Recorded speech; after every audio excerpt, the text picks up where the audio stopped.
Here's my E&L AK. It currently has a spring that does around 3.7 joules on 0.32 gram BBs, and I have ordered an M210 spring, but while waiting I decided to do a small test. And that test would be, will it make it stronger, will it shoot faster if I were to add washers? Or in my case, I'm not going to add washers, but I'm going to add this small part of a spring that I cut. Basically, when you compress it, it's like adding 3 washers basically. So I'm going to add this here, not this, but the actual spring guide that's inside anyways. But yeah, I'm going to add this spring piece there, and we're gonna compare it on a chronograph to see if it makes any difference.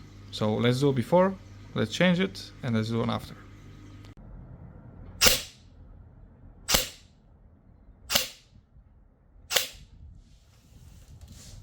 Okay, let's do this. So I have just pulled out the gearbox just a little bit, so I'll be able to squeeze out the spring guide. So here's the spring, and I'm just gonna insert it back. We're gonna go test. You saw it before, around 3.7 joules, so let's see how much this one brings. By the way, a nice hack for changing the spring, you can use 5mm bolt. Just stick it on the back of the spring guide, because they have 5mm thread here, as you can see. So yeah, it's a little bit easier that way. Otherwise it just likes to wiggle around and it's not very comfortable to do it. But yeah, with that, and then you can use some sort of extension like this screwdriver. So yeah, let's plug it in and let's go test.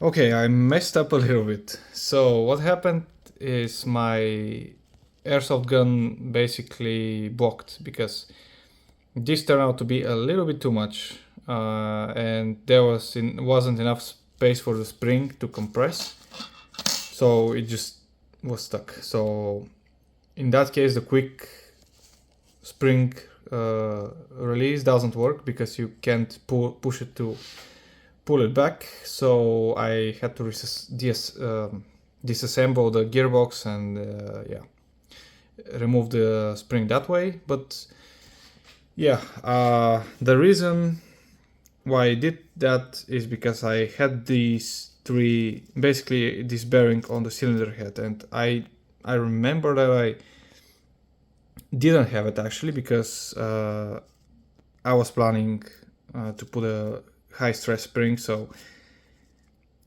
yeah, for such spring I would say it would be better to don't have bearing on the cylinder head, maybe only on the spring guide. But yeah, what I did is I removed it. As you can see, I assembled it back with the spring without this, and I did a test, and you saw maybe already that the FPS dropped by maybe 10 meters per second. So that's actually quite a lot. And what happened is I did add this back, and this time it didn't block, because these washers are missing. And the FPS, the meters per second got back. Basically they got back to 152 the way they were. So I believe this proves that adding washers will increase the power of your airsoft, assuming you don't already have bearings on the cylinder head and on the spring guide. In that case, don't add anything, because there's not enough space to do so. But yeah, this is going to be the conclusion. Basically, it does make a difference, and to be honest, 10 meters per second is quite a lot. So yeah, now I'm gonna do one final experiment. I'm gonna take a spring and I'm going to cut the smaller coils, and then I'm gonna take another spring and I'm gonna cut the other part of it with the bigger parts, you get me, the stiffer part of the spring, and I'm gonna try to do that, because that way the spring that's gonna be in there is gonna have overall less length, and then I'm gonna compensate that lesser length where we cut the softer side of the spring with a stiffer side of the spring. And I just want to see if that's gonna actually increase the power, because in theory it should, right? Because we're replacing something soft with something stiff.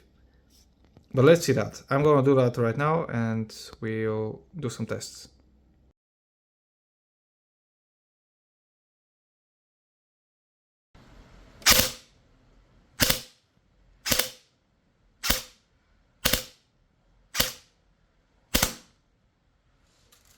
And there we have it. Seems like there is a difference when you do that. As you can see, the power went up slight bit, so now it shows around 155 meters per second.